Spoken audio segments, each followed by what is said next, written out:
Hello everyone, welcome to Best Recipes with Sharon. Come along with me to my kitchen and we'll make this foolproof light cake. I'll show you how it's made and give you the recipe too. And stay tuned till the end and maybe we'll make some cake pops as well. Before we get right to the recipe, we'll get together a few simple ingredients, but I wanted to make you aware that my cookbook is available on Amazon, and I've provided a quick link in the description below this video.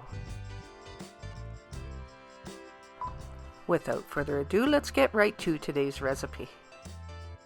Add 1 cup of soft butter to a large mixing bowl. Next, add 2 cups of white sugar. We'll crack open 4 large eggs, and I crack them into a small bowl, and then add them to the mixing bowl.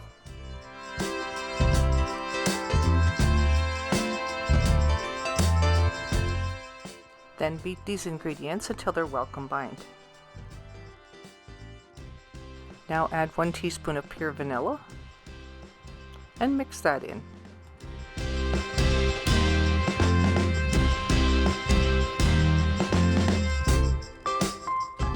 Now we'll sift together 3 cups of all-purpose flour,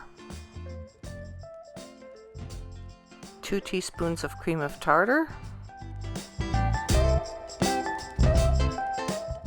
and 1 teaspoon of baking soda. And completely sift that into the mixing bowl.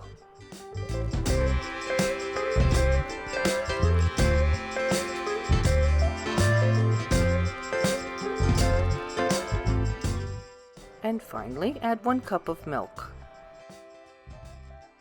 Beat that on high for about 2 minutes. You could put the batter into 1 large rectangular pan, 9x11, 9x13, or you could put it into 2 layer pans and make a layer cake out of 2 round ones that are 8 or 9 inch, or do what I'm doing today, and I'm making 1 square that's about 9x9, and then a round one I'm using today is an 8-inch pan. The reason being is because I'm going to make one into cake and the other into cake pops. So anyway, stay with me and you'll see how all that turns out.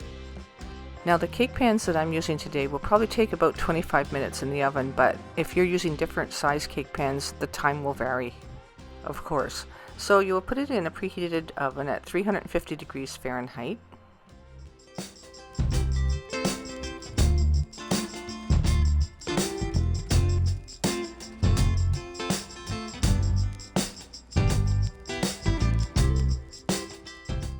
I timed mine for 25 minutes and that worked out pretty good, but I do check it by putting a clean toothpick in the middle, and if it comes out clean, then the cake is done.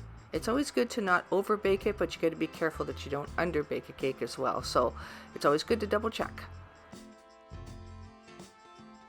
Now when I prepared the pans, I buttered the pans and put parchment paper around it so it's easy to remove, and so that's what I've done here, is remove the parchment paper and let it cool down, and then we can go ahead and frost it.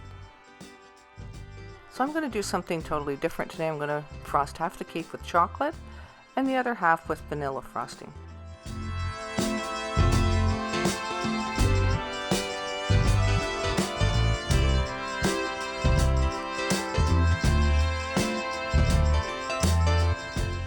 And then I'm going to use the other cake and make it into cake pops. Now this could have been in another round pan. It doesn't really matter what shape you start in, of course, so nothing technical about that.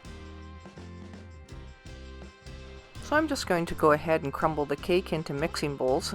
I'm going to use 2 mixing bowls because I am going to add a little bit of the chocolate frosting to the one and a little bit of the vanilla frosting to the other.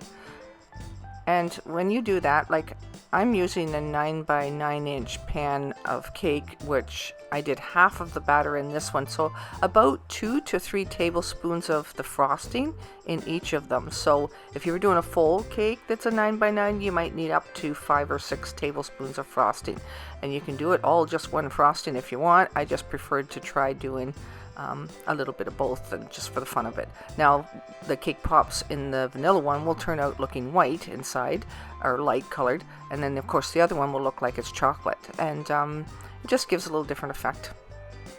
Actually, I think it makes a difference in the flavor too, of course, because now the chocolate will shine through more, because we're also going to be covering this with chocolate. So my personal favorite with this is the chocolate one. That being said, I mean the chocolate frosting with the vanilla cake. And then these cake pops will be dipped in a melted milk chocolate. And I always use a high quality milk chocolate for these, and I chill them before I go ahead and dip them. It really helps to keep things working fine for you, because once you melt this chocolate, this is actually Lindt chocolate, and so I've bought these wafers and I melt them in the microwave. Don't over melt them though, just melt them until they start like this, you can see, and I just stir it in, and I stir it until it finishes melting. So be patient with it. It's going to take a little bit of time to get it to completely melt. I use a spoon that's got holes in it because it will help you to have the extra chocolate drain off.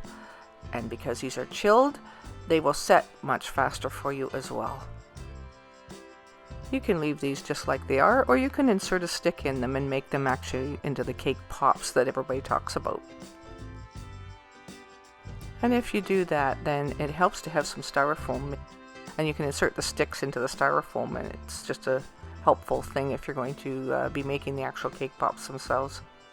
And of course you can decorate them however you wish. And no matter what, they still have that great, wonderful taste.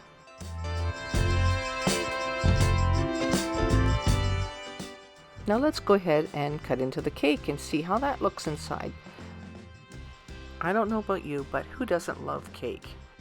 So I will cut it open and show you how light and moist it is inside.